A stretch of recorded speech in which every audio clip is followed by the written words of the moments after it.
High বন্ধুরা, আজ আমি চলে এসেছি রুই মাছ আলু ডাঁটা বড়ি দিয়ে ঝোল রেসিপি নিয়ে। আলুগুলো ভেজে নিলাম, বড়িগুলো ভেজে নিলাম, ডাঁটাগুলো ভেজে নিলাম।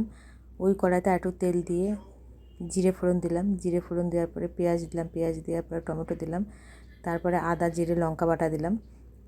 দিয়ে সুন্দর করে কষানোর পরে টমেটো তো দিলাম। টমেটো দেওয়ার পরে আদা জিরে লঙ্কা বাটা দিলাম, লাল লাল কাঁচা লঙ্কা বাটা দিলাম। দিয়ে ওর মধ্যে জিরের লঙ্কার গুঁড়ো, নুন, হলুদ দিলাম। দিয়ে সুন্দর করে মশলাটা টাইম নিয়ে একটু কষাবো বন্ধুরা। কষানোর পরে ভেজে রাখা আলুটা দেবো। ভেজে রাখা আলুটা দেওয়ার পরে ডাঁটাগুলো খুব নরম ছিল আর কচি ছিল, তো ডাঁটাগুলো একটু পরেই দেবো। জল দিয়ে দিলাম। ঝোলটা ফুটে গেলে পরে গোটা গোটা দুটো তিনটে কাঁচা লঙ্কা দিলাম।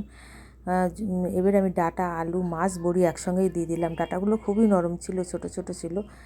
এবারে নামানোর আগে আমি একটু গরম মশলার গুঁড়ো দিয়ে নামিয়ে দেবো বন্ধুরা। তো ডাঁটা আলু মাছ বড়ির ঝোল হয়ে গেল। তোমাদের কেমন লাগলো ওটা অবশ্যই বলবে। আর তোমরা ঘরে এরকমভাবে ট্রাই করবে বন্ধুরা। অসাধারণ হয় এই ডাঁটা আলু মাছের ঝোল। এই সময় দারুণ হয় খেতে, খুব সুন্দর হয়েছিল। Tata, by.